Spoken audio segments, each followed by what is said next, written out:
지금은 통합의 시간이다. 선거 과정에서 결과에서 극명하게 드러난 이 갈라진 민심을 수습하고 치유하고 통합하는 것이 가장 시급한 과제이다.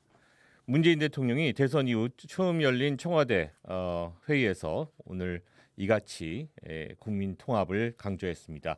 오늘 함세웅 신부님을 스튜디오에 모시고 20대 대선에 우리가 놓친 것은 무엇이고 또 앞으로 국민 통합과 협치는 어떤 방법으로 해나가야 할 것인지에 대해서 좀 여러 가지 말씀 신부님과 좀 나눠보도록 하겠습니다. 어서 오십시오, 신부님. 네, 안녕하세요. 반갑습니다. 네, 우리가 지금 이번 20대 대선을 지켜보면서 여러 가지 생각을 지금 하게 되는 시점인 것 같습니다. 무엇보다도 이제 어떻게 보면 촛불 민심을 이어받은 이 문재인 정부가 이번에는 또 5년 만에 새로운 정부의 국정 운영권을 내어주게 되었는데 이런 민심의 선택과 또 그리고 또 개인적으로는 이 20대 대선을 바라보면서 느끼셨던 여러 가지 소회가 좀 있으셨을 것 같아요. 네, 뭐 많은 생각이 오가는데 그 선거 결과 그 다음 날 아침에 이제 보면서 네. 처음에 든 생각은 아침 기도와 함께 상당히 마음이 아팠어요. 네. 상당히 아프고 쓰라리고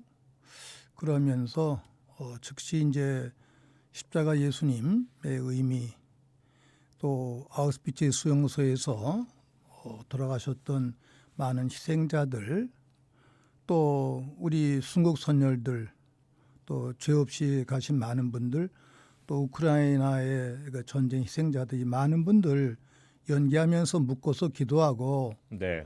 그래도 우리는 지금 살아있지 않는가 또 힘을 모아서 새로 시작하면 된다. 네. 네. 이런 내용들과 함께 또 성서 말씀 바로 오늘 아침 다니엘 예언서의 말씀이기도 한데 하느님 앞에 속죄의 기도를 올리면서 이게 저희들의 부족함 또 저희 결의 한계 시대의 한계입니다. 고백하면서 저 자신 하느님께 치유해 주십사 기도 올렸고 네. 또 아픔과 상처를 받는 우리 모든 이제 국민들, 결의들 또 용기를 가지고 새로 시작할 수 있도록 또 새로 다짐하는 네. 그러한 은총의 계기가 되었으면 참 좋겠다는 마음으로 공동체를 위한 기도 네. 올렸어요. 네. 네. 저는 개인적으로 네. 그렇게 극복을 했는데 네. 주변에 많은 분들 보시니까 아직도 많은 하십니다. 힘들고 네.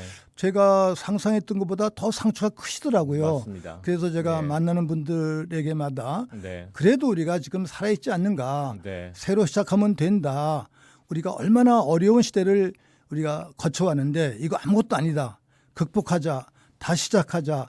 이렇게 생각했고 마침 또 그때 그 전날 저를 신학교에 보내주신 옛날 신부님 네네. 조창희 베네딕토 신부님이 106세로 돌아가셨어요. 그 신부님 또 선거 전날. 네. 예. 그래서 가서 이제 조문하고 또 그 다음 날 선거 끝나고 네. 장례미사를 봉헌하는데 아픈 마음인데 네네. 아픈 마음인데 그래도 우리가 살아있지 않는가라는 그런 의미에서 특별히 그 아우슈비츠 수용소에서의 체험 네. 빅터 프랭클 심리학자의 교훈 의미를 찾고 또 의미를 부여하고 새로 시작하는 그러한 것이 그리스도인의 또 성숙한 시민의 자세가 아닌가 네. 생각하면서 저 자신 저 스스로 치유의 은총을 바라고 또 다른 분에게 그런 희망의 메시지를 네. 전해드리곤 합니다. 네. 신부님이 또 그렇게 말씀을 해주시니까 또 아마 마음의 어떤 상처가 이렇게 남아있는 분들한테는 좀 큰 위로가 될 수 있지 않을까라는 그런 생각을 해보고요. 사실 이렇게 힘들어하는 분들이 많이 있다는 것은 이번 선거가 특히나 가지고 있는 여러 가지 의미에서의 갈등 요소들이 컸기 때문이 아닐까라는 생각을 해보거든요. 20대 대선을 돌아보면은 이대남과 이대녀, 2030 세대와 기성 세대 그리고 또 젠더 갈등도 있었고 영호남의 정치적 편향성에 대한 여러 가지 갈등들이 다시 한번 좀 크게 표출이 됐던 것 같습니다. 이런 그 갈등들 어떻게 바라보고 계십니까? 저는 그런 그 용어 자체 선정 네. 또 언론이 이렇게 너무 규격화, 규정화하는 것에 대해서 조금 이의를 제기하고 있는데 네네. 그러다 보면 실제로 알게 모르게 그러한 그 표현에 저희들이 영향을 받게 되는 것 같아요. 맞습니다. 예. 특히 저는 이제 사제로서 네. 또 그리스도인으로서 세례의 근본 원리를 우리가 늘 생각해야 된다. 네. 갈라티아서 3장 28절 이후에 나오는 성서 말씀인데 사도 바오로가 2000년 전에 세례를 말씀하실 때 세례라는 것은 뭐냐? 그리스도 안에 새로 태어나는 것인데 새로 태어난다라는 것은 우리 주변에 있는 온갖 유형의 차별을 깨고 부숴야 되는 것이다. 그 첫 번째 차별이 유다인과 이방인의 차별성. 유다인들은 자기들이 선민이라고 우월성을 지니고 있었어요. 네. 근데 그 우월성을 깨버린 거예요. 이방인과 유다인 같은 하느님의 아들, 딸, 백성이다. 네. 첫 번째 그 부분을 깼습니다. 이제 두 번째는 또 노예를 가지고 있었던 시대니까 자유인과 노예. 이게 자유인과 노예의 말하자면 일종의 계급 사상이랄까 이걸 깨야 된다. 자유인과 노예도 다 동등하다. 동등의 원리를 선포했고 네. 세 번째 원리가 남자와 여자 그때는 가부장적 시대인데 네네. 사도 바오로가 그 후반기에는 또 여자의 머리는 남자다라고 해서 조금 비판받는 부분도 있었습니다만 네. 초기의 갈라티아서에서는 남자와 여자의 차별성을 깨는 것, 이 삼중의 차별을 깨고 그리스도의 옷을 입고 우리가 평등의 삶을 지향하는 것, 이것이 바로 세례의 원리다. 네. 이 세례라는 것은 기본적으로 모든 차별을 깨는 건데 이런 생동적 있는 이러한 세례 원리가 네. 교회가 중세를 거치면서 너무 형해화가 되었어요. 아하. 뭐 죄를 용서받고 하느님의 자녀가 되고 뭐 다른 성사를 받을 자격을 얻는다. 이렇게 너무 규격화가 된 것이죠. 사실은 사회적 메시지, 네. 온갖 차별을 깨야 된다라는 이 살아있는 성서의 그 가르침을 조금 놓쳤다 그럴까 아하. 이런 부분인데 예. 이런 부분을 우리가 가지고 있다면은 네. 우리가 요새 이야기하는 세대별 또는 젠더라든지 네. 빈부격차 이 모든 것을 완전하게 격파할 수가 있는데 그것이 바로 세상의 빛과 소금이 되어야 할 우리 그리스도인의 사회적 책무 네. 무엇보다도 우리 사제들과 수도자들의 책무가 아닐까 생각하는데 이 세상이 이렇게 어두워졌다라는 것은 1차적으로 2000년 전에 예수님께서 종교인들을 무섭게 꾸짖으셨거든요. 네. 그럼 정말 가슴을 치고 뉘우쳐야 할 대상이 우리 사제들, 수도자들, 신앙인들이다. 네. 먼저 우리가 뉘우쳐야 된다. 이 부분을 저는 말씀드리고 싶은 거예요. 네네. 그러면서 그렇게 보도하는 그 언론인들을 우리가 이끌어야 되겠죠. 자꾸만 언론인들이 그걸 보도함으로써 그걸 재생산하는 그러한 내용들이 네. 있습니다. 이제 네. 좀 건강하게 보도했으면 참 좋겠어요. 네네. 네. 그리스도인의 책무, 그리스도인의 마음가짐에 대한 이야기를 지금 좀 해주신 것 같습니다. 20대 대선을 바라보면 사실은 유례 없이 어떤 미신이나 무속 이런 이야기들도 많이 나오고 또 뭐 특정 종교의 조직적인 개입 주장 이야기도 나오고 여러 가지 어떤 기성 종교와 그리고 또 대립구도를 형성하는 그런 그림들도 많이 좀 보였었던 것 같은데 가톨릭 교회가 지금 이번 대선을 지나가면서 기성 종교들로서 성찰해야 될 점들 있다면 어떤 것들을 이 부분을 예. 정말 깊이 뉘우쳐야 되는데 네네. 사순절 제수요일 제1독서 요엘서의 말씀이 네. 사제들과 그 당시에 유다인들을 꾸짖으시면서 예언자가 회개하는데 옷을 찢지 말고 심장을 찢어라, 가슴을 찢어라 이렇게 말씀하셨어요. 네. 형식적인 회개가 아니라 정말 목숨을 건 진정한 회개를 해야 되는데 그 회개의 마음은 바로 모세가 자기 형 아론과 백성들이 모세가 시나이산에 올라가서 40일 동안 계시다가 안 내려오니까 금붙이를 모아서 금송아지를 만들어 놓고 이 금송아지가 우리를 구원해 주신 네네. 하느님이다라고 숭배를 했어요. 이게 참 있을 수가 없는 내용이죠. 네네. 하느님이 모세 보고 빨리 내려가 봐라. 근데 엉뚱한 일이 펼쳐지고 있는 거예요. 근데 저는 그 금송아지 이야기를 묵상하면서 네네. 유다인들 아론이 그렇게 미련했을까?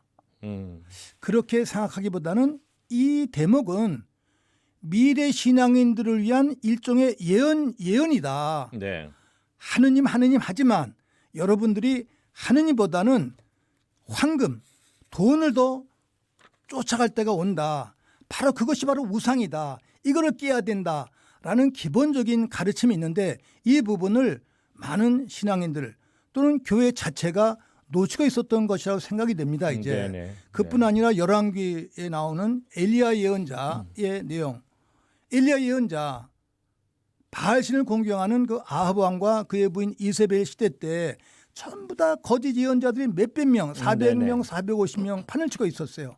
근데 엘리야 예언자 한 분만 남은 거예요.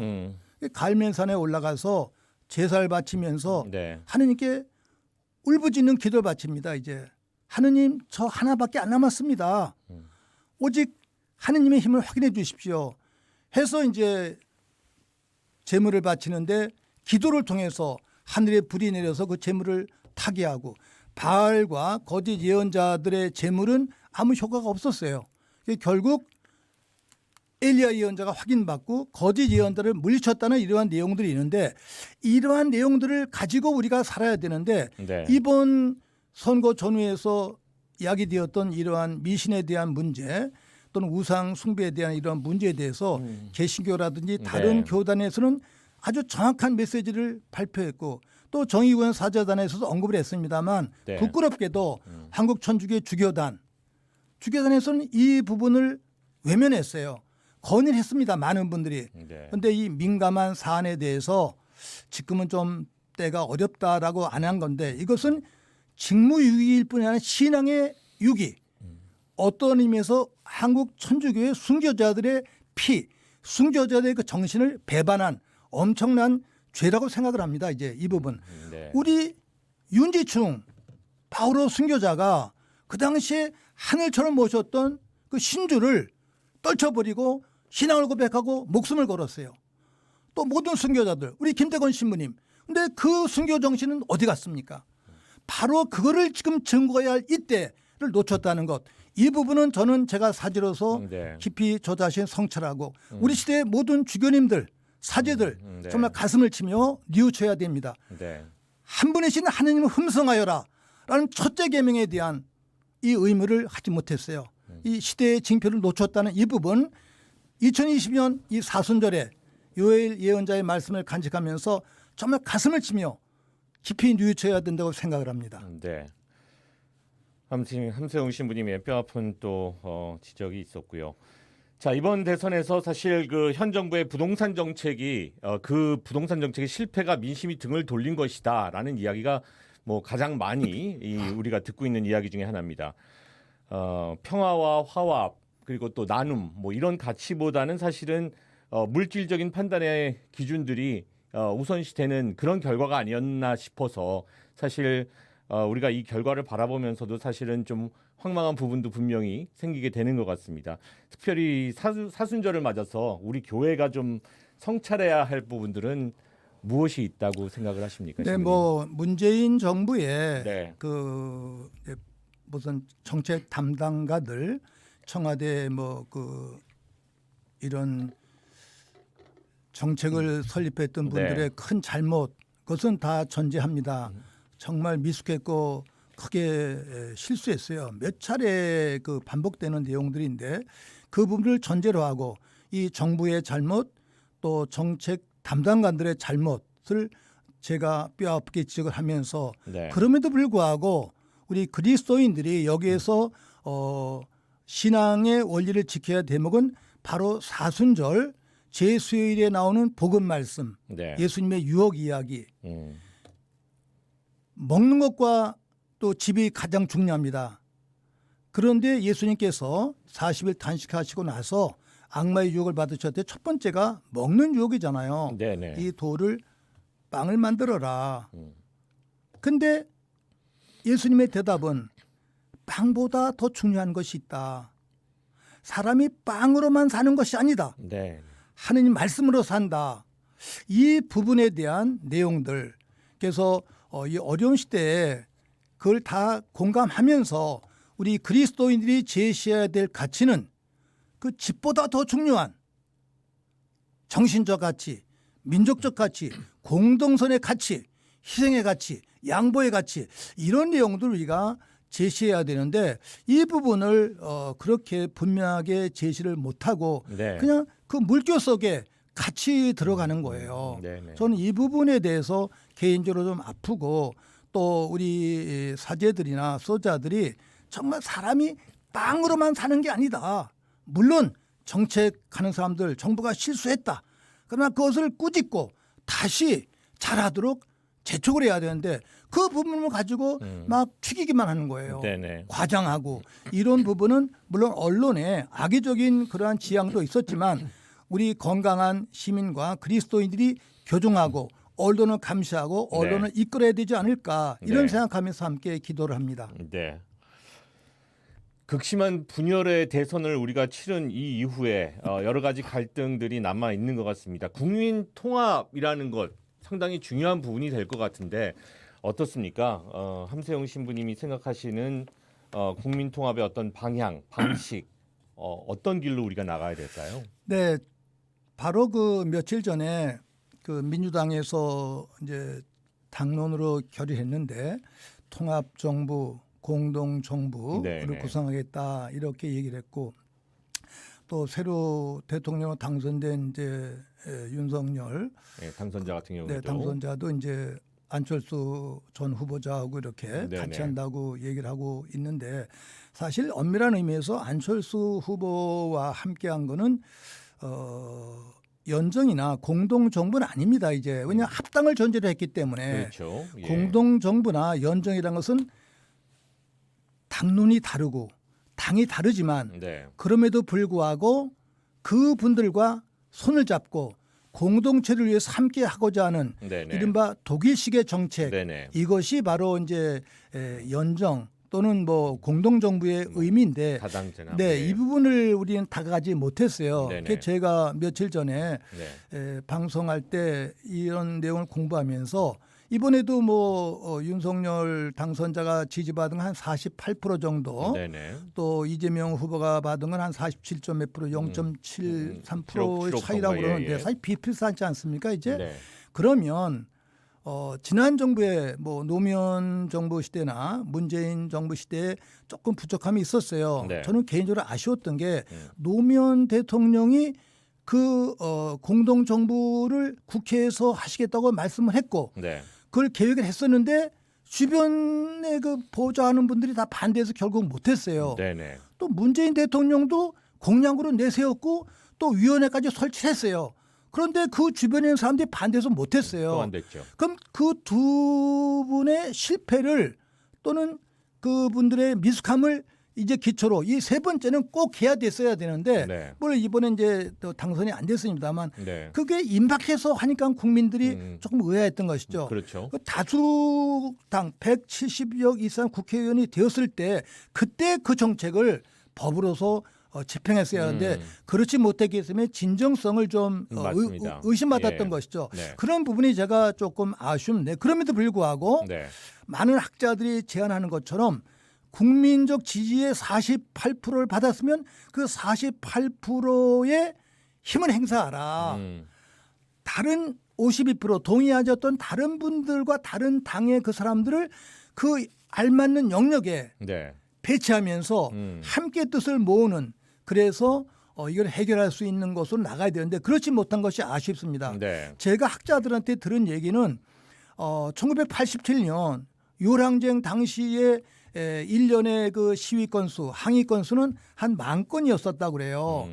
근데 지금 한 30년, 40년이 지나간 오늘에는 1년의 건수가 10만 건이에요. 그러니까 누가 대통령이 돼도 그 곳곳에 있는 것을 해결할 수가 없어요. 그럼요. 그럼 그런 분들의 아픈 소리를 들어서 정책에 반영할 수 있는 통로가 보장돼야 되는데 그 통로가 보장이 안 돼 있어요. 네. 그 통로가 보장되기 위해서는 바로 비록 소수이지만 소수가 지지했던 그분들도 예를 들어서 우리가 정의당 뭐 2.3% 지지를 하면 네네. 2.3%의 몫을 역할할 수 있도록 그분들의 통로를 열어줘야 되는데 이것이 우리 사회에서는 보장되지 않고 이른바 승자 독식 그렇죠. 그냥 40% 지지받고 100% 권한을 행사하는 거예요. 그렇죠. 여기서 예. 맞아 무리가 생기고 대통령 제왕제라는 엉뚱한 논리가 이런 말도 네네. 생기게 되는데 네네. 이 부분을 어떻게 해결해야 될까요? 새 대통령이 겸손하게 네네.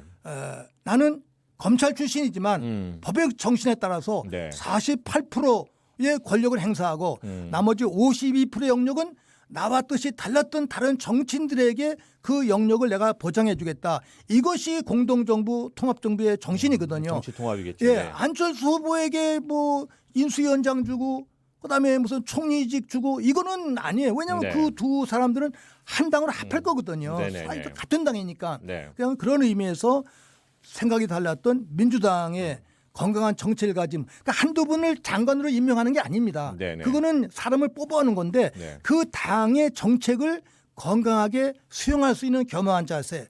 이것이 이제 통합, 일치, 화합으로 나가는 지름길이라고 생각을 하는 것이죠. 이제 네. 또는 대화의 아주 기본이 되겠죠. 네. 지금 시점에서 필요한 부분이 아닐까 싶은데